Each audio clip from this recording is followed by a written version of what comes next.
Pemirsa, Anda masih bersama Bilo Indonesia Channel.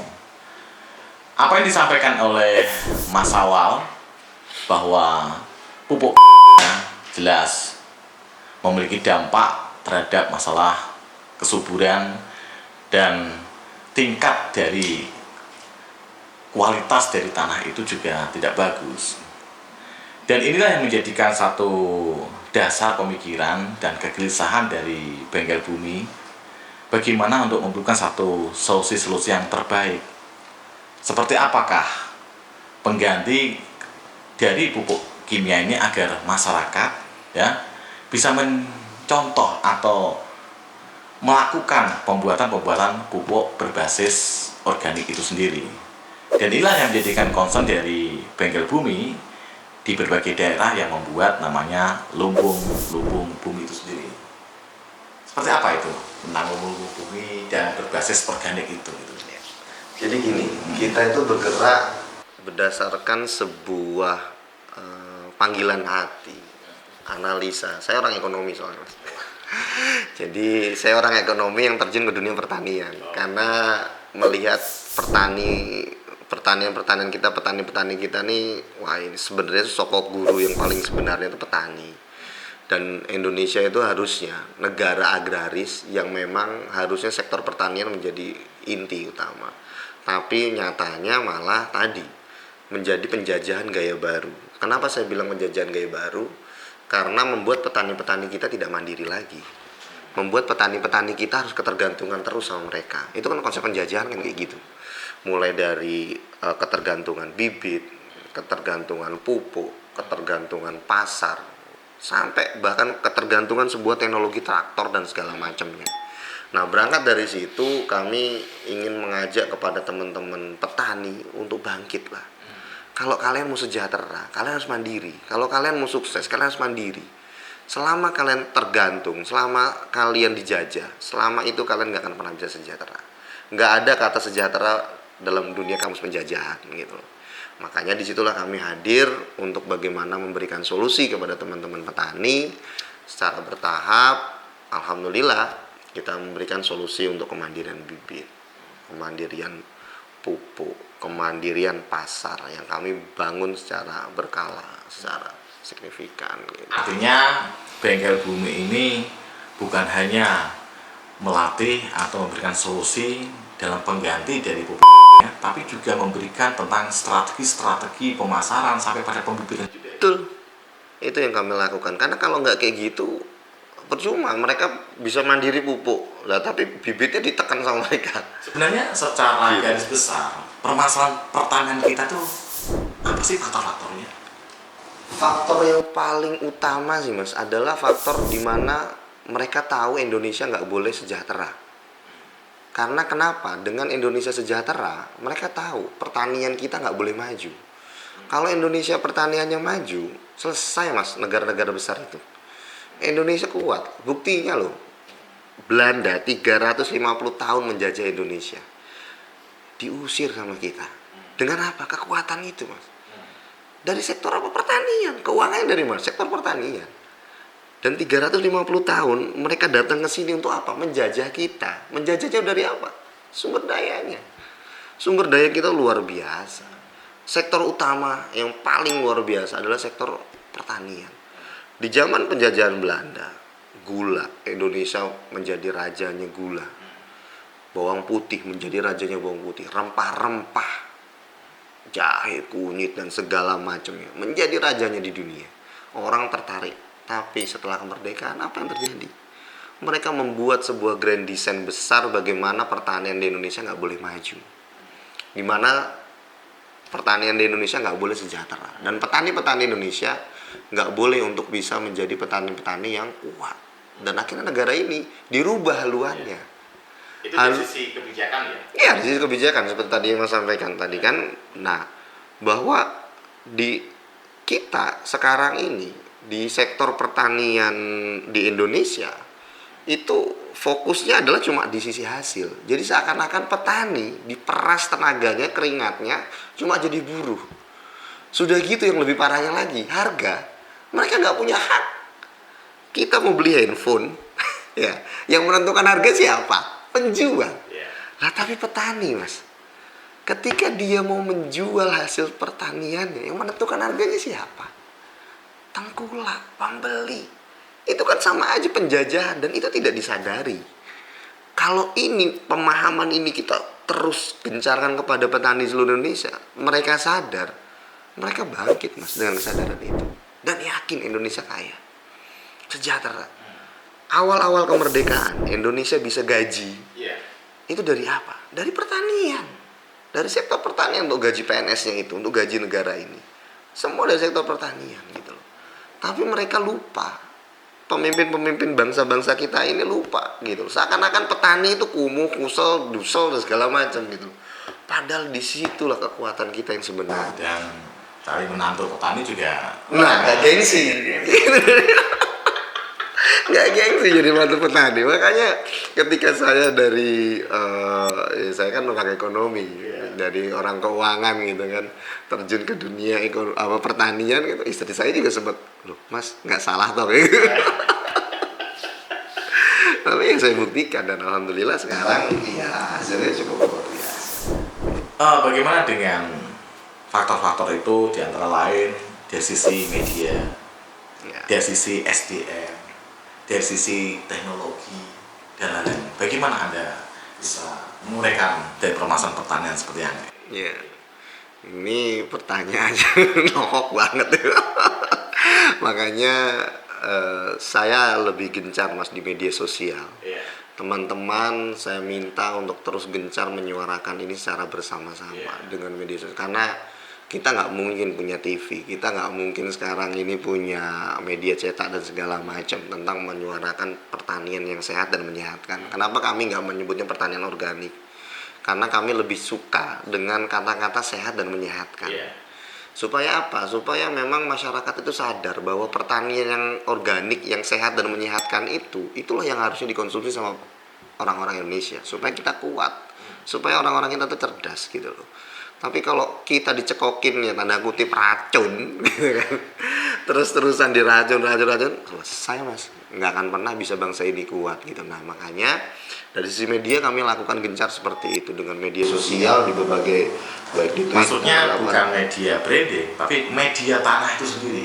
Oh oke. Gitu. Kalau di media tanah, saya pikir Indonesia tanah yang sangat subur sekali mas. Surganya dunia itu mungkin ada di Indonesia mas. Di Eropa musim berganti-ganti. Indonesia mau apa aja ada, tanah merah, hitam, coklat, segala macam ada. Air musim kemarau cuma sama musim penghujan. Itu udah lengkap surga. Surganya dunia. Bakteri mikroba lengkap, semua ada di sini. Jadi bahkan kami sendiri gitu melihat tanah yang sudah rusak-rusak kayak gitu aja, itu cepat sekali pemulihannya. Nggak butuh waktu tahunan untuk memulihkan itu, cuman butuh waktu 3-6 bulan, insya Allah udah bagus lagi gitu, tanah itu. Karena saking apa? Saking tanah kita, media kita udah bener-bener ya bagus lah gitu di kita. Itu surga, makanya nikmat itu yang harusnya kita jaga. Jangan ditanami beton-beton terus lah. Pemerintah harusnya sadar di situ. Jadi janganlah sawah-sawah aktif kita, produktif kita, tanah-tanah yang subur ditanami beton-beton terus. Udahlah, sadar gitu. Indonesia itu negara agraris, back to agraris. Kembangkan dengan pertanian yang keren, yang besar dan segala macam. Insya Allah itu yang akan membuat kita menjadi lebih bagus lagi. Gitu. Lantas bagaimana dengan sumber daya manusia petani sendiri di orang Indonesia? Nah ini mas, jadi kendala sekarang. Sudah jarang sekali anak-anak muda yang mau terjun ke dunia petani. Bahkan survei kemarin mengatakan bahwa anak-anak muda itu ya tadi sampean bilang gak gengsi gitu. Susah sekali mengajak anak-anak muda untuk masuk ke situ. Nah, kenapa? Ya karena tadi pertanian itu terkesannya kumuh, kusel, dusel dan segala macam itu, dan bahkan miskin. Karena memang betul data menunjukkan bahwa tingkat kemiskinan di Indonesia terbesar disumbang dari pertanian gitu, dari teman-teman petani. Ya gimana mau nggak miskin mas? Biaya pupuk semahal itu, ditambah harganya semurah itu, kan lucu. Harga pupuk naik, sedangkan HPP, harga jual gabah, beras itu nggak dinaikin. Ini menjadi satu hal yang aneh. Ketika petani lagi menikmati harga yang tanda kutip saya menyebutnya pantas, pemerintah sibuk dengan nikmatnya, import sana sini dengan alasan menjaga kestabilan harga. Tapi kenapa mereka nggak bisa menjaga kestabilan harga pupuk, kualitas pupuk kepada petani kita gitu? Nah makanya akhirnya SDM muda kita nggak mau. Nah dengan hadirnya sekarang kita memberikan solusi baru, kita mengajak anak-anak muda bahwa petani itu gengsi loh, petani itu keren loh, dan petani itu bisa jadi kebanggaan gitu. Dan alhamdulillah Petani gengsi, petani keren. iya, dan bisa menjadi kebanggaan.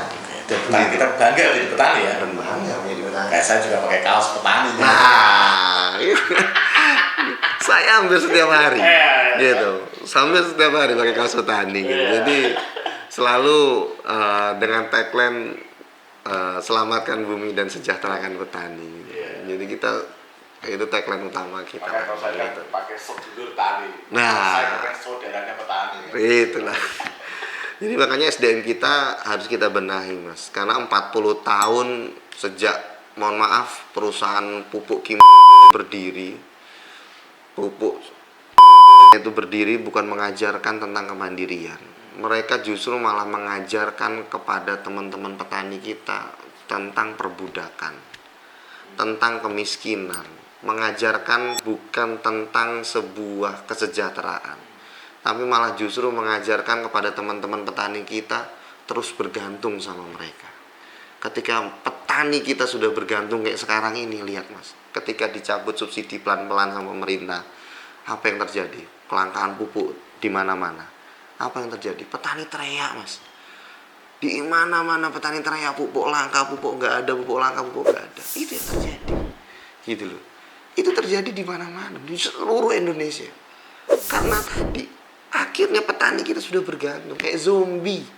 Makanya saya bilang berkali-kali saya mohon sekali gitu sama pemerintah, sama Pak Mentan, udahlah mending cabut aja subsidi itu. Karena apa? Membuat petani kita kayak zombie akhirnya. Itu narkoba. Justru aku yang dilarang tuh itu gitu loh. Jadi kayak narkoba, terus ketergantungan tanpa itu akhirnya nggak bisa gitu.